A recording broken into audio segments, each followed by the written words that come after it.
Saya memastikan bahwa kegagalan STY itu jauh lebih gagal apa yang dilakukan oleh Patrick Kluivert malam ini. Bahwasannya jarang sekali bola dari kaki ke kaki terlihat begitu, terlalu terburu-buru ketika bola kemudian dipindahkan ke gelandang kita, lalu kemudian kita coba langsung melakukan long ball teman-teman.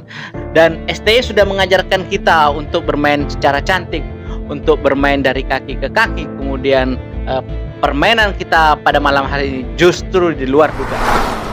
Rasanya kalau bermain seperti ini bisa jadi Bahrain akan menghancurkan kita juga di kandang sendiri.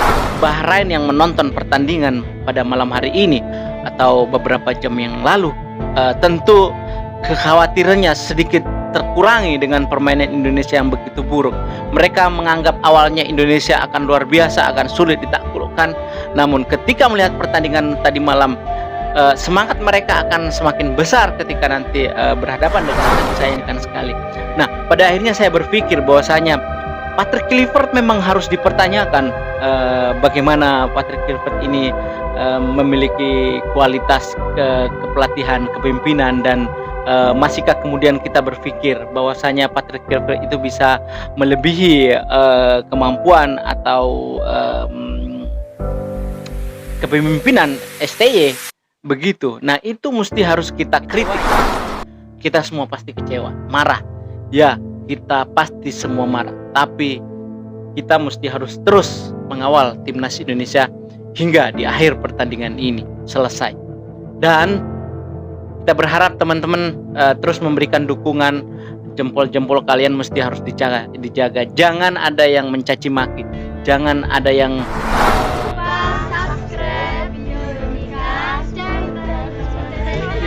Thank you, terima kasih. Sukses selalu ya, belajar yang baik ya. Baik maupun secara untuk PB Bhinneka, hati-hati di jalan Pak, teruskan perjuangan. Kalau saya sendiri secara pribadi Pak Bro. Assalamualaikum warahmatullahi wabarakatuh. Apa kabar teman-teman? Semoga hari ini kita semua sehat, dilancarkan rezekinya, puasanya, semoga diterima di sisi Allah Subhanahu wa taala. Dan hari ini berjumpa kembali bersama Biodika Sport Channel.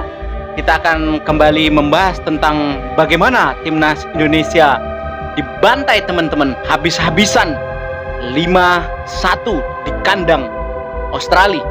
Tentu teman-teman kecewa, tentu teman-teman merasa marah, dan tentu teman-teman merasa tidak puas dengan pertandingan yang terjadi beberapa jam yang lalu teman-teman. Dari awal saya berpikir bahwasanya memang Patrick Kluivert akan memenuhi janjinya teman-teman ya, untuk keluar menyerang seperti yang sudah pernah dijanjikan jauh-jauh sebelumnya pada saat dia menginjakkan kakinya pertama kali di Indonesia, bahwa banyak memberikan tekanan. Dan ini telah dibuktikan oleh Patrick Kluivert dan Alex Pastoor teman-teman maupun Denny Lansat. Betul-betul melawan Australia dia keluar menyerang habis-habisan, tapi kemudian melupakan pertahanannya, dan sepertinya mereka bermain seperti itu juga tidak tenang teman-teman ya. Terlalu overconfident menurut saya seperti itu, dan terbukti memang Tom Hai mengatakan sebelum bertanding bahwasanya dia datang ke Australia bukan untuk mendapatkan hasil imbang, tapi ingin mendapatkan sebuah kemenangan. Nah, memang sih pada prinsipnya hal apa yang dikatakan oleh Tom Hai itu adalah sesuatu yang wajar begitu kita membidik atau kita ingin mendapatkan sebuah kemenangan di setiap pertandingan. Tetapi apa yang terjadi tadi itu memang amat sangat disayangkan sekali. Kekalahan 5-1 ini di luar dugaan dengan materi pemain kita yang luar biasa bagusnya, semua bermain di Eropa dan hampir semuanya bermain di klub-klub elit Eropa begitu. Ada di kasta 2 Liga Inggris, kemudian ada di kasta kedua Liga Belanda, lalu kemudian di kasta tertinggi Liga Belanda. Semuanya berkolaborasi menjadi satu. Bahkan teman-teman, Patrick Kluivert adalah seorang legenda sepak bola Belanda yang mungkin kita semua tahu bagaimana sepak terjang dia. Lalu kemudian bagaimana berpengalamannya seorang Denny Pastor, lalu kemudian Alex Pastor, lalu kemudian Denny Langsat. 3 pelatih yang tentu memiliki nama besar di kancah sepak bola dunia ini tidak bisa dianggap enteng. Namun apa yang terjadi teman-teman, apa yang salah dari apa yang dilakukan oleh timnas Indonesia pertandingan tadi 5-0 teman-teman. Saya sangat emosi sebetulnya melihat pertandingan Indonesia, meskipun pada akhirnya kita secara penguasaan bola hampir 100% ya. Kalau seandainya 100% pun kalau misalnya tidak efektivitasnya tidak ada ya percuma juga ya. Pada akhirnya saya teringat dengan permainan STY bahwasanya kita mesti harus melihat siapa yang lawan kita, siapa yang harus kita hadapi dan bagaimana kemampuan tim kita. Bahwasanya pertahanan memang harus dikuatkan sehingga kemudian setelah itu baru kita kemudian memikirkan tentang penyerangan seperti itu. Dan filosofi sepak bola yang diterapkan oleh Sintayong selama ini justru lebih bisa menghasilkan sesuatu yang baik. Terbukti hingga saat ini Sintayong bisa membawa Indonesia bahkan bisa mengalahkan atau mengalahkan Arab Saudi atau kemudian bisa menahan imbang Australia di kandang kita kemarin teman-teman. Nah, cerdiknya Australia betul-betul bisa tenang, betul-betul bisa mengetahui bagaimana timnas Indonesia nanti akan habis-habisan keluar menyerang, dan mereka sepertinya sudah paham bagaimana Patrick Kluivert itu memberikan instruksi keluar menyerang, sehingga mereka seperti menunggu momen yang pas lalu kemudian melakukan counter attack begitu. Ini sangat mengherankan ya teman-teman nih kalau melihat dari pertandingan kemarin atau beberapa jam yang lalu Indonesia dengan materi pemain yang sangat luar biasa itu, dengan memiliki skill yang luar biasa di klubnya, harusnya dia bisa mempertontonkan ketenangan yang luar biasa, ketenangan yang baik, sehingga kemudian bisa mengalirkan bola dari kaki ke kaki secara baik.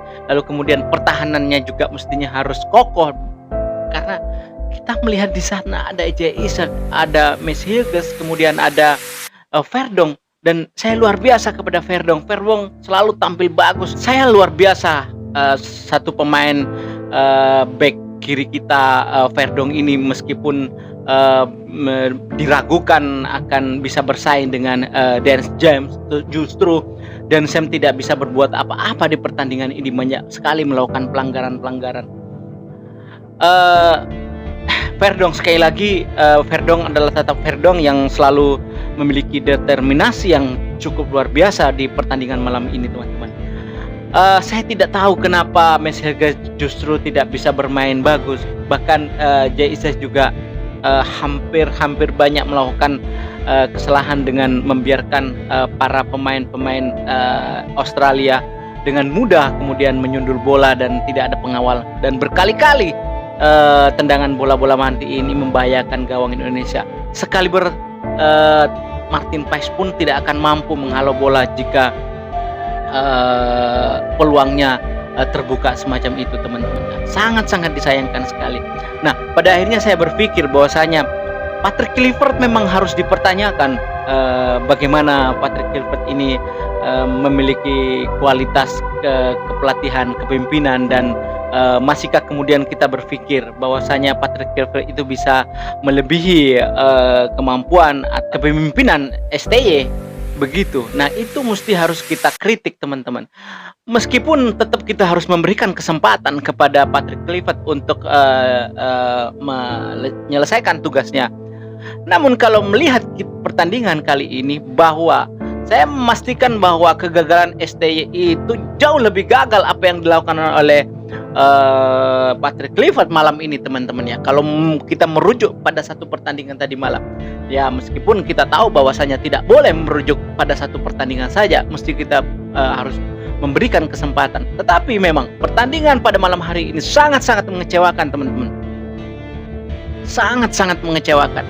Saya tidak berpikir bahwa Indonesia akan kebobolan 5 gol, dan memang sih saya berpikir bahwa Indonesia tidak akan bisa dengan mudah mengalahkan Australia. Australia dengan segala kemampuannya, dengan segala track recordnya yang baik. Meskipun kita tahu bahwa semua pemain Australia itu bukanlah pemain inti yang dimainkan tadi malam, tapi mereka mampu membaca permainan Indonesia. Mereka mampu tenang, kemudian melakukan counter attack, menunggu lalu memanfaatkan momen-momen. Ketinggian mereka, postur yang tinggi, kemudian mereka manfaatkan dengan baik. Dan rasanya kalau bermain seperti ini, bisa jadi Bahrain akan menghancurkan kita juga di kandang sendiri. Dan jika masih tetap bermain dengan cara seperti ini, meskipun materi pemain kita cukup luar biasa, cukup memiliki reputasi yang sangat tidak diragukan di kancah sepak bola Eropa, namun jika bermain dengan cara seperti tadi itu, saya yakin Cina akan mudah pun akan mengalahkan Indonesia. Dan saya yakin Bahrain yang menonton pertandingan pada malam hari ini atau beberapa jam yang lalu, tentu kekhawatirannya sedikit terkurangi dengan permainan Indonesia yang begitu buruk. Mereka menganggap awalnya Indonesia akan luar biasa, akan sulit ditaklukkan. Namun ketika melihat pertandingan tadi malam, semangat mereka akan semakin besar ketika nanti berhadapan dengan Indonesia di GBK, teman-teman. Nah, ini yang mesti harus terus dipecahkan oleh Patrick Kluivert bersama dengan Pastor, lalu kemudian Danny Lansat dan sebagainya, atau kemudian Jordi Cruyff, teman-teman. Ini tidak boleh dibiarkan bermain dengan cara seperti ini. Ya, kita semua tahu bahwasanya mereka berkumpul betul-betul tidak memiliki banyak waktu.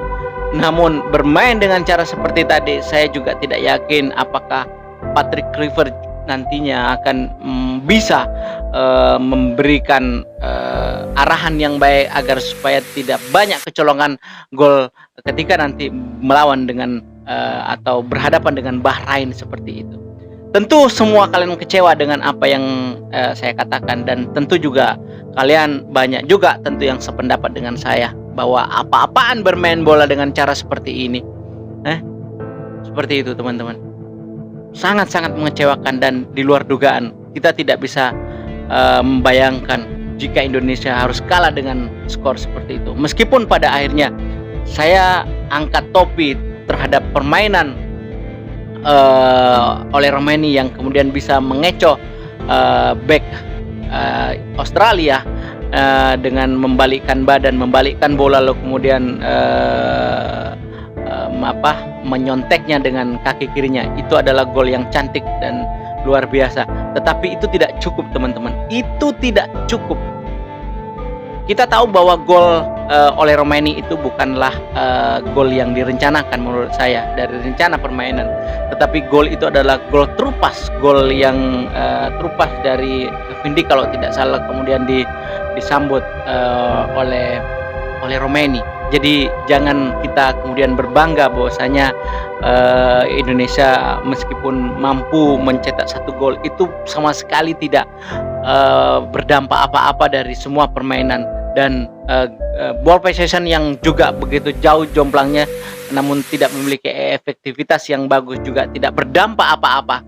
Dan pada akhirnya Indonesia saat ini, ya, sebelum selesai pertandingan Jepang melawan Bahrain, Indonesia berada di posisi kelima, teman-teman, dan itu sangat-sangat membuat kita semakin sulit pada akhirnya untuk bermain di Piala Dunia. Meskipun peluang itu masih ada, tetapi bermain dengan cara seperti tadi itu paling tidak memberikan tekanan psikologis kepada pemain-pemain kita pada saat nanti melawan Bahrain. Sementara Bahrain pastinya akan melihat Indonesia sebuah tim yang memiliki kualitas pemain yang sangat mumpuni, tapi kemudian tidak bisa dimanfaatkan, tapi tidak kemudian bisa memiliki chemistry yang bagus sehingga menerapkan pola permainan seperti tidak mencerminkan sebagai pemain-pemain berkelas begitu. Kita tahu bahwasannya jarang sekali bola dari kaki ke kaki terlihat begitu, terlalu terburu-buru ketika bola kemudian dipindahkan ke gelandang kita, lalu kemudian kita coba langsung melakukan long ball teman-teman, dan itu sama sekali tidak diinginkan oleh kita bermain dengan cara seperti itu. Dan STY sudah mengajarkan kita untuk bermain secara cantik, untuk bermain dari kaki ke kaki. Kemudian permainan kita pada malam hari ini justru di luar dugaan teman-teman. Kecewa ya, kita semua pasti kecewa. Marah ya, kita pasti semua marah. Tapi kita mesti harus terus mengawal timnas Indonesia hingga di akhir pertandingan ini selesai. Dan kita berharap teman-teman terus memberikan dukungan. Jempol-jempol kalian mesti harus dijaga. Jangan ada yang mencaci maki, jangan ada yang kritik secara pribadi, dan jangan pernah rasis teman-teman. Itu pesan saya yang paling penting. Kita semua harus tahu itu, bahwa sepak bola bukan hanya sekedar warna kulit. Sepak bola itu bukan hanya sekedar sebuah pertandingan kalah dan menang, tetapi sepak bola itu adalah sebuah persahabatan yang tidak ternilai harganya, baik itu persahabatan antar negara, baik itu persahabatan antar individu, dan bahkan itu persahabatan antar klub sepak bola dunia. Terima kasih teman-teman, semoga video ini bermanfaat. Terima kasih yang sudah mensubscribe channel ini, dan tentu itu memberikan semangat untuk saya berkreativitas, kemudian mengawal perjalanan timnas Indonesia. Terima kasih, see you next video. Assalamualaikum warahmatullahi wabarakatuh.